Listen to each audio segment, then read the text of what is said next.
আসসালামু আলাইকুম রহমতুল্লাহি ওয়া বারাকাতুহু। আহমদুল্লাহ হামদা শাকিরিন ওয়া উসাল্লি ওয়া উসাল্লিমু আলা নবিয়িল আম্বিয়া ওয়াল আমিন ওয়া আলা আলিহি ওয়াত তাহিরিন ওয়াত তাইয়্যিবিন ওয়া সাহবিহি ওয়া মান তাবিআহুম বিইহসানিন ইলা ইয়াউমিদ্দিন। সুপ্রিয় দর্শক শ্রোতা, যারা কাছে কিংবা দূরে, শহরে কিংবা গ্রামে, দেশে কিংবা বিদেশে, বিশ্বজুড়ে যেখান থেকে দেখছেন, আপনাদের প্রিয় চ্যানেল দীপ্ত টিভির পর্দায় পলি কেবলস নিবেদিত Subhe Sadiq, powered by Beacon Pharmaceuticals Limited, cosponsor Islami Bank Bangladesh PLC. সুপ্রিয় দর্শক শ্রোতা, আপনাদের প্রত্যেককে জানাই আন্তরিক প্রীতি, শুভেচ্ছা ও মোবারকবাদ। গোটা অনুষ্ঠান জুড়ে আমি রয়েছি আপনাদের সাথে, মুফতি মোহাম্মদ আব্দুল হালিম। আমরা প্রতিদিন এই বরকতময় মুহূর্তে জীবন ঘনিষ্ঠ একটি বিশেষ বিষয় নিয়ে, মাহে রমজানের একটি বিশেষ বিষয় নিয়ে আমরা আলোচনা করে থাকি। আজকেও তার ব্যতিক্রম নয়। আজকে আমাদের আলোচনার বিষয় সাহারি ও ইফতারের গুরুত্ব ও তাৎপর্য। এ বিষয়ে আলোচনা করতে আমরা দেশের দুজন বিজ্ঞ ইসলামিক স্কলারকে আমাদের স্টুডিওতে আমন্ত্রণ জানিয়েছি। আসুন তাদেরকে পরিচয় করে দিই আপনাদের সাথে। আমার ঠিক এই পাশে রয়েছেন বিশিষ্ট ইসলামী চিন্তাবিদ, প্রখ্যাত মুফাসসিরে কোরআন, খতিব ও ইসলামিক স্কলার মাওলানা মাসুম বিল্লাহ মাজহার। আসসালামু আলাইকুম ওয়া রাহমাতুল্লাহি ওয়া বারাকাতুহু। ঠিক আমার ওই পাশে রয়েছেন বিশিষ্ট ইসলামী স্কলার ও মিডিয়া ব্যক্তিত্ব মাওলানা শাহ মোহাম্মদ আতাউল্লাহ। আসসালামু আলাইকুম ওয়া রাহমাতুল্লাহি ওয়া বারাকাতুহু। ওয়ালাইকুম আসসালাম ওয়া রাহমাতুল্লাহি ওয়া বারাকাতুহু। আপনার দুজনকে আমাদের স্টুডিওতে স্বাগত জানাচ্ছি।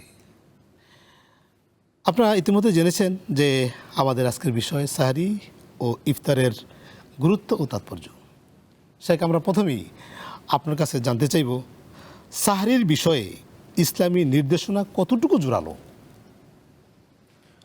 আলহামদুলিল্লাহ ওয়াসসালাতু ওয়াসসালামু আলা রাসূলিল্লাহ, আম্মা বা'দ। ধন্যবাদ বিজ্ঞ সঞ্চালক এবং স্বাগত জানাচ্ছি প্রিয় দর্শক বৃন্দ আপনাদেরকে। শেখ, আপনি জানেন আল্লাহ সুবহানাহু ওয়া তাআলা কুরআনুল কারীমের সূরা নিসার ২৮ নম্বর আয়াতে উল্লেখ করেছেন, ইউরিদুল্লাহু আইয়ুখাফিফা আনকুম ওয়া খুলিকাল ইনসানু দাঈফা। আল্লাহ তাআলা মানুষকে যাতে মানুষের উপর কোনো কষ্ট না হয়ে যায়, মানুষের উপর কোনো প্রেশার না হয়ে যায়, সেজন্য তার সকল বিধানকে মানুষের জন্য সহজ করে দিয়েছেন। তো যেই কাজগুলো বেসিক্যালি আমাদের স্বার্থের সাথে সংশ্লিষ্ট, আল্লাহর সাথে এখানে কোনো মৌলিকভাবে স্বার্থ সংশ্লিষ্ট কোনো কানেকশন নেই, তোর মধ্যে সব ইবাদতই রয়েছে, আমরা যা করি আসলে নিজের জন্যই করি। তোর মধ্যে সাহারি এবং ইফতারের যে বিষয়টা, এই দুটো বিষয় আসলে বেসিক্যালি আমরা আমাদের ফিজিক্যালি স্ট্রেংথ, এনার্জি মেনটেন করার জন্যই করতে হবে এবং করতে হতো। কিন্তু আল্লাহ সুবহানাহু ওয়া তাআলা আমাদের জন্য কতটা অনুগ্রহ করেছেন যে যেই ব্যাপারটি আমাদের সাথে জড়িত, আমাদের স্বার্থের সাথে জড়িত, সেটিকে তিনি ইবাদত হিসেবে আখ্যায়িত করেছেন এবং সেটিকে পরকালীন মুক্তি এবং দুনিয়াবী শান্তির জন্য একটি গ্যারান্টি হিসেবে আমাদেরকে উল্লেখ করেছেন। আমরা যদি হাদিস থেকে আমরা শুনতে চাই, আহমদ ইবনে হাম্বল যে হাদিস বর্ণনা করেছেন, তিনি বলেছেন, রাসূল কারীম সাল্লাল্লাহু আলাইহি ওয়াসাল্লাম বলছেন, আস-সাহুরু আকলুহু বারাকাহ ফালা তাদউহু ওয়ালাউ আইয়াজরা আহাদুকুম জুরআতাম মিম্মা ফাইন্নাল্লাহা ওয়া মালাইকাতাহু ইউসাল্লুনা আলাল মুতাসাহহিরিন। রাসূল কারীম সাল্লাল্লাহু আলাইহি ওয়াসাল্লাম বলছেন যে আস-সাহুরু আকলুহু বারাকাহ, সাহরির মধ্যে রয়েছে বারাকা রয়েছে। ফালা তাদউহু, তোমরা এই বারাকাকে, বরকতময় এই সাহারিকে তোমরা উপেক্ষা করো না, স্কিপ করো না।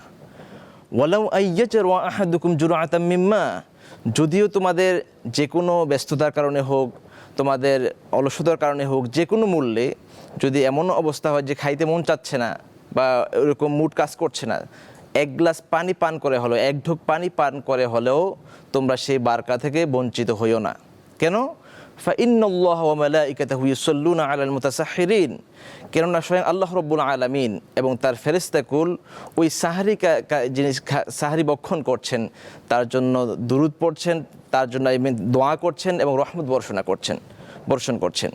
সুতরাং এখান থেকে আমরা বুঝতে পারি যে সাহারির কতটা ইম্পর্টেন্স, কতটা গুরুত্ব ইসলামী শরিয়া আমাদেরকে দিয়েছেন, যেটার মধ্য দিয়ে আমরা অনেক বারাকা অর্জন করতে পারি। এবং সেই সাহারির বিষয়টা কখন খেতে হবে সেই ব্যাপারটা আমাদের অত্যন্ত গুরুত্বপূর্ণ, যেহেতু এটা শেষ রাতে খাওয়ার ব্যাপারটা আসছে। শেষ রাত বলতে স্যারের প্রপার টাইমটা জি, শেষ রাত তো মোটামুটি অনেক সময়কে বোঝানো হয়, কিন্তু আসলে রাসূল করিম সাল্লাল্লাহু আলাইহি ওয়াসাল্লাম বলছেন যে সাহারির টাইমটা কখন খেতেন। সাহাবায়ে কেরাম যায়েদ ইবনে সাবিত রাদিয়াল্লাহু আনহু বলছেন, তাসাহহারুনা মা রাসূলিল্লাহি সাল্লাল্লাহু আলাইহি ওয়াসাল্লাম সুম্মা কুমনা ইলা সালাহ, যে আমরা রাসূল করিম সাল্লাল্লাহু আলাইহি ওয়াসাল্লামের সাথে সাহারি খেলাম, অতঃপর নামাজে ফজরের সালাতে দণ্ডায়মান হলাম।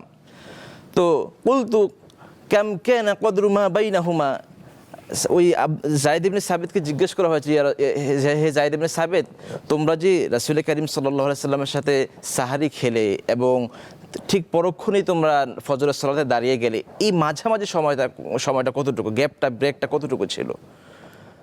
যায়েদ ইবনে সাবিত বলছেন যে খমসু আয়া, যে 50টি আয়াত তেলাওয়াত করতে যতটুকু সময় প্রয়োজন হয় ঠিক ততটুকু অল্প সময় এই দুটো সময়ের মধ্যে গ্যাপ ছিল।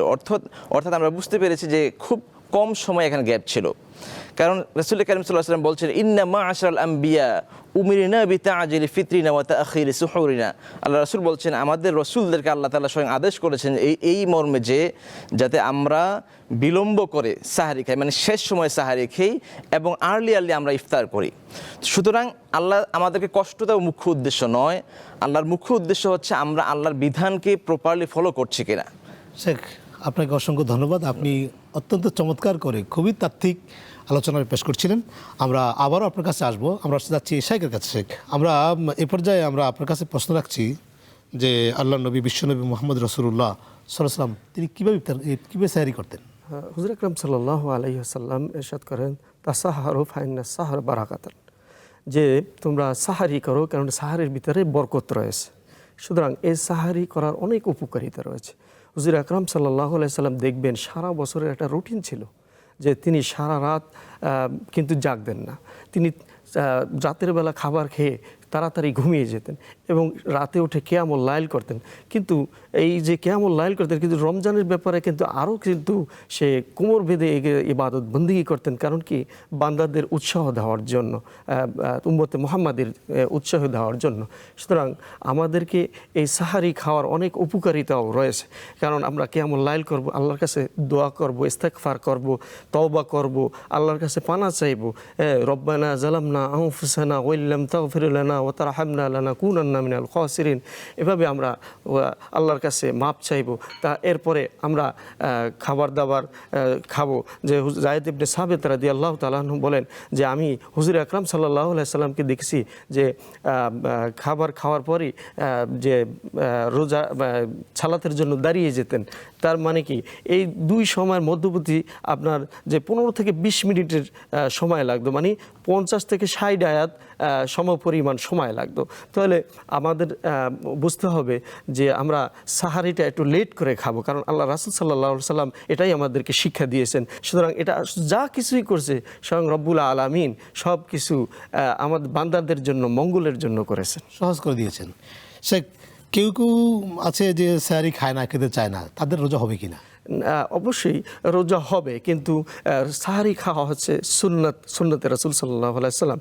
সুতরাং যদি কেউ খেতে না পারে বা খেতে না চায় তাহলে তার রোজা হবে, কিন্তু যদি সাহারি খাওয়ার যে ফজিলতটা আছে সেটা আর পেল না, ফজিলতটা সুন্নতটা আদায় হলো না, এই তফাৎ।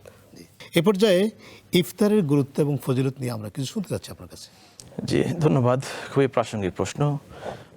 শেখ, আপনি জানেন যে ইফতার আমরা যে সাহারির মধ্য দিয়ে সিয়াম সাধনা শুরু করেছিলাম, সেই সিয়াম সাধনা আনুষ্ঠানিকভাবে ভঙ্গ করার অবস্থানটা হচ্ছে ইফতার। এটি এমন একটি তাৎপর্যপূর্ণ মুহূর্ত, যেই মুহূর্তটিকে স্বয়ং আল্লাহ রাসূল সাল্লাল্লাহু আলাইহি সাল্লাম এবং সিয়াম সাধনাকারীর জন্য অন্যতম একটি আনন্দঘন মুহূর্ত বলে উল্লেখ করেছেন। রাসূল করিম সাল্লাল্লাহু আলাইহি ওয়াসাল্লাম বলছেন, লিস-সাইমি ফারহাতান ইনদা ফিতরিহি ওয়া ফারহাতান ইনদা লিকাই রাব্বিহি, যে সিয়াম সাধনাকারীর জন্য দুটো আনন্দের বিষয় রয়েছে। একটি আনন্দের বিষয় রয়েছে দুনিয়াতে, আর একটি হচ্ছে পরকালে জান্নাতে। দুনিয়ার সিয়াম সাধনাকারীর জন্য দুনিয়ার আনন্দের বিষয়টি হচ্ছে যখন তিনি ইফতার করবেন। এই ইফতারের সময়টি অত্যন্ত গুরুত্বপূর্ণ, কারণ হচ্ছে এই সময় সারাদিন না খেয়ে না পান করে সকল ধরনের হারাম কাজ থেকে বিরত থেকে তিনি সিয়ামটা ভঙ্গ করছেন, সিয়ামটা ভাঙতেছেন। এই সময়টা তার জন্য দোয়া কবুলের ব্যবস্থাপনা রয়েছে। এখানে আনন্দের একটা সবচেয়ে বড় ব্যাপার হলো আমরা আসলে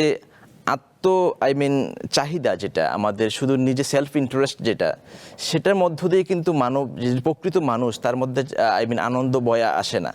তখনই আনন্দটা প্রকৃত অর্থে হয় যখন আমার পার্শ্ববর্তী অন্য ভাইটি অন্য বোনটি যখন ক্ষুধার্ত না থাকে তিনিও তৃপ্তি সহকার খাবার খেলেন, আমি যেরকম ভালো আছি তিনি যখন সেরকম ভালো থাকে, এই মুহূর্তটি যখন আমার মধ্যে কাজ করে যে আমি ভালো আছি, আমার ভাইটিও ভালো থাকুক, আমি খাচ্ছি আমার মতো আমার ভাইও খাক, অন্য সিয়াম সাধনকারী খাক, এই ফিলিংসটি যখন আমার মধ্যে কাজ করে তখনই প্রকৃতার্থে আমার মধ্যে আনন্দ কাজ করবে।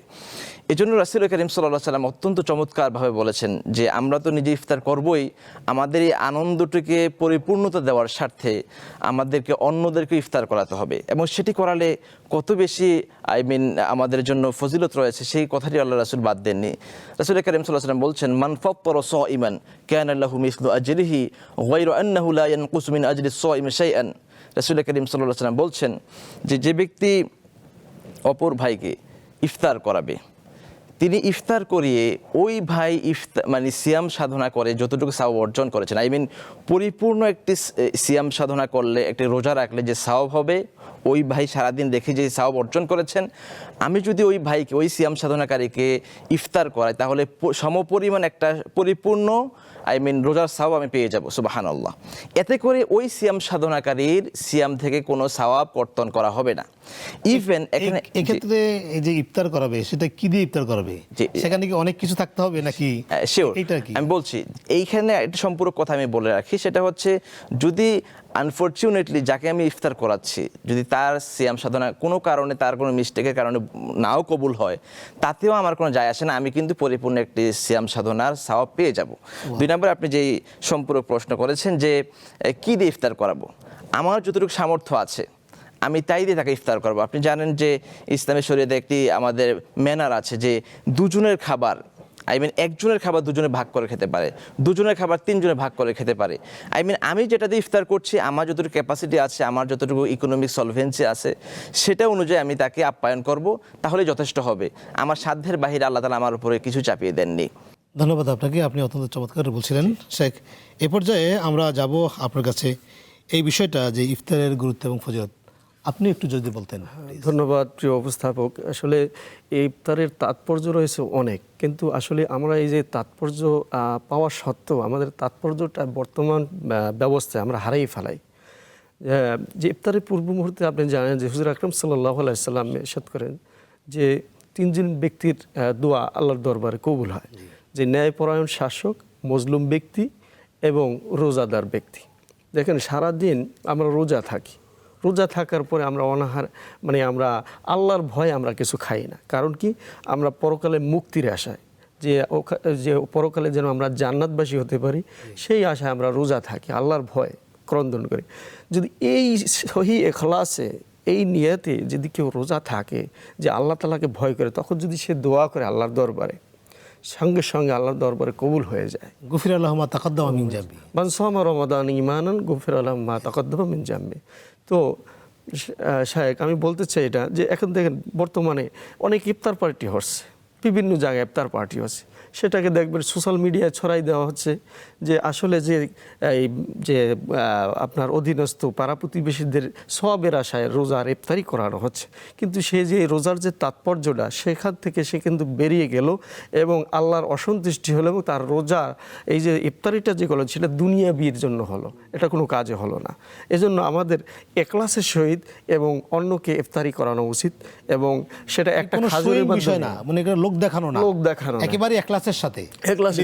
আপনি জানেন যে ইন্না শিরকা লাযুলমুন আযীম, শিরক হচ্ছে মহা অন্যায়, আর লোক দেখানো ইবাদতটাই হচ্ছে শিরক। আমরা এই শিরকের ভিতরে আমরা যাব না, কারণ কোনো লোক দেখানো যেন এই রমজান মাসে যেমন তারাবির সালাত আমরা আদায় করি, তারপরে এই রমজান মাসে রোজা রাখি, এটা যেন সম্পূর্ণ যেন একমাত্র আল্লাহ তাআলার উদ্দেশ্যে যেন হয়। এই রোজার কিন্তু অনেক, এই ইফতারের কিন্তু অনেক তাৎপর্য রয়েছে। আপনি এই ইফতারের টাইমে যে আপনার পাড়া প্রতিবেশী আপনি অনেক আয়োজন করছেন, অনেক কিছু খাইতেছেন, ভালো ভালো খাবার খাইতেছেন, যে আপনার যে যারা ঘরে যারা কাজ করে, মানে চাকর বলেন, চাকরানি বলেন, যাই বলেন, তাদেরকে যদি আপনি ওই পরিমাণ যদি খাবার আপনি যেটা খান, আপনি যেটা পছন্দ করেন ওইটা যদি না দেন, তাহলে কিন্তু আপনি আল্লাহ তাআলার কাছে প্রিয় হলেন না। এটা আমাদের এদিকেও খেয়াল রাখতে হবে, যদি আমরা এই রোজার তাৎপর্যটা যদি আমরা অনুসরণ করতে পারি। শেখ, আপনি অত্যন্ত চমৎকার বলছিলেন। শেখ, আমি আপনার কাছে আমরা আসবো যে আমরা কি কি বিষয় দিয়ে আমরা জিনিস দিয়ে ইফতার করতে পারি। Sure. আমরা অনেক সময় যে আমাদের যারা সমাজের দরিদ্র পীড়িত আছে তাদেরকে আমরা কি সহায়তা করতে পারি, তাদেরকে আমরা প্যাকেট দিতে পারি কিনা, বা ইফতারি কিনে দিতে পারি কিনা, বা আগে দিয়ে কখন দিব, এই বিষয়টা যদি- প্রথম কথা হচ্ছে রাসূল কারীম সাল্লাল্লাহু আলাইহি ওয়াসাল্লাম কিভাবে ইফতার শুরু করতেন সেই বিষয়টা আমাদের জানানোর প্রয়োজন। রাসূল কারীম সাল্লাল্লাহু আলাইহি ওয়াসাল্লাম জেনারেলি খেজুর দ্বারা ইফতার শুরু করতেন। সাধারণত তিনি যখন গাছ পাকা খেজুর তিনি পেতেন সেটা দিয়েই তিনি ইফতার করতেন, এবং যদি গাছ পাকা না পেতেন তাহলে রুতাব যেটা ওটা দিয়ে তিনি ইফতার করতেন। সেটাও যদি না পেতেন, এখন অ্যামাউন্টটা কতটি খেজুর তিনি দ্বারা ইফতার করতেন, সাধারণত তিনি 3টি খেজুর দিয়ে ইফতার করতে পছন্দ করতেন। তার মানে এই রাসূলের পছন্দ অপছন্দ থেকে আমরা বুঝতে পারি যে 3টি খেজুর দিয়ে ইফতার করাটা সুন্নাহ বা মুস্তাহাব। 2 নম্বর হচ্ছে মানুষদেরকে ইফতার বিতরণ করার যে ব্যাপারটি আসছে, ইফতার বিতরণের ব্যাপারটি আমরা যদি আমরা রিয়ার মধ্যে না নিয়ে যাই, কারণ হচ্ছে আমরা এমনভাবে দান করি যে আমার ডান হাতে দান করেছি, বাম হাত যেন না জানতে পারে আমি কি দান করেছি, এতটা মানে নিজেকে কন্ট্রোল করে, মানে শো অফ মুক্তভাবে যাতে আমি দান করি, তাহলে আমার এই দানটা আল্লাহর কাছে অনুমোদিত হবে বলে আমরা আশা করতে পারি। দ্বিতীয় কথা হচ্ছে কি দান করব, আমরা সাধারণত খেজুরটা দেওয়াটা খুবই অ্যাপ্রোপ্রিয়েট মনে করি, যেহেতু আল্লাহ রাসূল এটা পছন্দ করতেন। অ্যান্ড আমরা যেটা বাংলাদেশের কালচারে যেটা দেখি আর কি, যে সারাদিন সিয়াম সাধনা করে এমন সব আমরা রেসিপি আমরা চুজ করি যেটা আসলে রোজার যে উপকারিতা আছে, শারীরিক উপকারিতা আছে, মেডিকেল সায়েন্সের যে সায়েন্স থেকে যে উপকারিতা আছে, আমরা এমন সব খাদ্য ইফতারের সময় আমরা নিয়ে থাকি, অ্যাডপ্ট করি, যেটা আসলে সারাদিনের উপকারের চাইতে আমাদের শারীরিক অপকারিতা বেশি নিশ্চিত করে দেয়। সুতরাং আমরা অপরজনকে এমন কিছু হাদিয়া দেব, ইফতার উপহার দেব যেটার মধ্য দিয়ে তার কোনো স্বাস্থ্য ঝুঁকি তৈরি না হয়, সেই বিষয়টা আমরা মাথায় রেখে আমরা নিজেরাও স্বাস্থ্যসম্মত খাবার গ্রহণ করব, ইফতার গ্রহণ করব, একই সাথে অপরকে যেটা উপহার দেব, হাদিয়া দেব, সেটাও যেন স্বাস্থ্যসম্মত উপহার হয়, মেডিকেল সায়েন্স থেকে যাতে কোনো ক্ষতিকারক কিছু না হয় সেই বিষয়টা আমরা লক্ষ্য রাখার চেষ্টা করব। জাযাকাল্লাহু খায়রান। আপনি অত্যন্ত চমৎকার আলোচনা করছিলেন। আপনাদের দুজনকে কষ্ট করে আমাদের স্টুডিওতে এসে চমৎকার আলোচনা উপহার দেওয়ার জন্য আন্তরিক ধন্যবাদ জানাচ্ছি, মোবারকবাদ জানাচ্ছি। সম্মানিত দর্শক শ্রোতা, আমরা অনুষ্ঠানের একেবারে শেষ পর্যায়ে চলে এসেছি। আপনারা দেখছেন আপনাদের প্রিয় চ্যানেল দীপ্ত টিভির পর্দায় পলি কেবলস নিবেদিত Subhe Sadiq, powered by Beacon Pharmaceuticals Limited, cosponsor Islami Bank Bangladesh PLC. দেখতে দেখতে আমরা অনুষ্ঠানের একেবারে শেষ পর্যায়ে। আজকে আমরা যে বিষয়গুলো নিয়ে আলোচনা করেছি, সেহরি এবং ইফতার, এই বিষয়টি আমরা নিজেরা সেহরি প্রপার টাইম সেহরি করব, ইফতার করব, এবং অন্যদেরকেও সেহরি করার জন্য, ইফতার করার জন্য সহযোগিতা করব, এবং তাদেরকে সহযোগিতা করে আমরা অধিক পরিমাণে সওয়াব অর্জন করব। সেই প্রত্যাশায় আপনাদের সবাইকে আবারও আন্তরিক ধন্যবাদ দিয়ে আজকের মতো এখানে বিদায় নিচ্ছি। আসসালামু আলাইকুম রহমতুল্লাহি ওয়া বারাকাতুহু।